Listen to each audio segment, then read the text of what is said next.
Mr. Amran, the Minister of Agriculture, said, "We used to import potatoes. Today we are exporting to several countries. Importing potatoes for food has been closed." Mr. Amran promised soon imports potatoes for industry will be closed.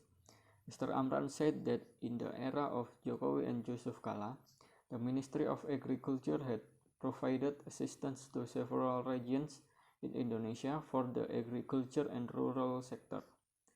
This can help the development of the Indonesian economy, especially in rural areas.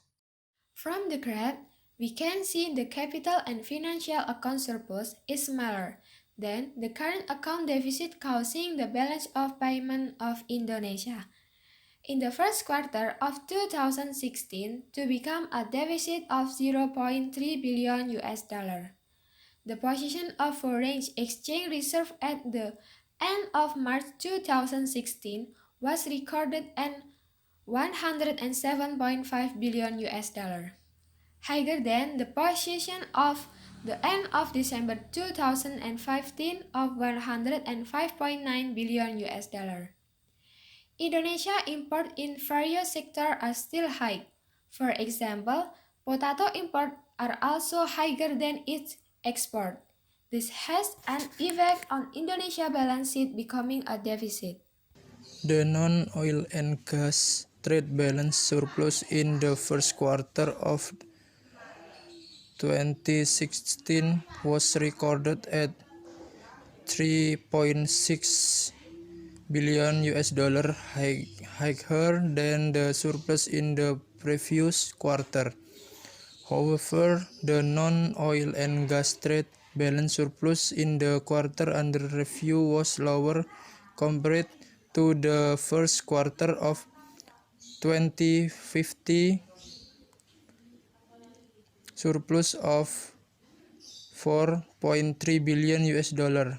The decline in performance was caused by non-oil and gas export, which fell deeper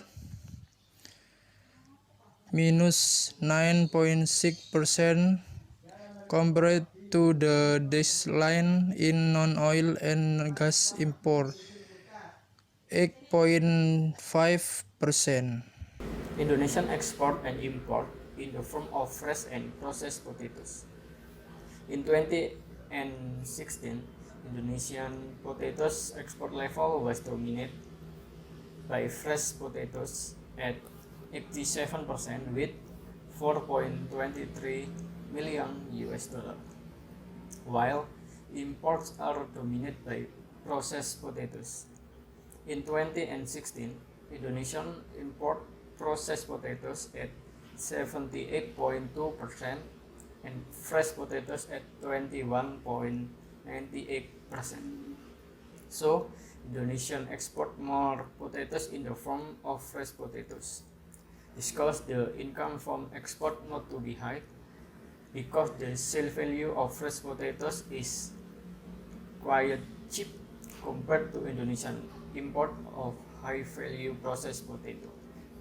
In 2016, Indonesia exported potatoes to 19 countries. Singapore is the main destination country for Indonesian potato export, which reached 3.73 million US dollar with a contribution of 76.81% of the total value Indonesia potato export. Other export destination countries are Australia at 14.5 US dollar, 1,008.33%, and Malaysia at 2,000 US dollar, 4.16%, while 60 other countries contributed less than 4% world recognition. Indonesia ranks 35 as a potato exporter in the 2012 and 2016 period. In the import side, Indonesia import U.S. processed potatoes in the form of $23.30 million or 27.40%. This happened because the implementation of free trade. The next country, namely Germany, was $15.37 million or 18.47%. The Netherlands was $14.47 million or 16.99%. Canada 11.85%, and other countries was less than 6%. Indonesia ranks 30 as the imported country of processed potatoes in the world period 2012 up to 2016.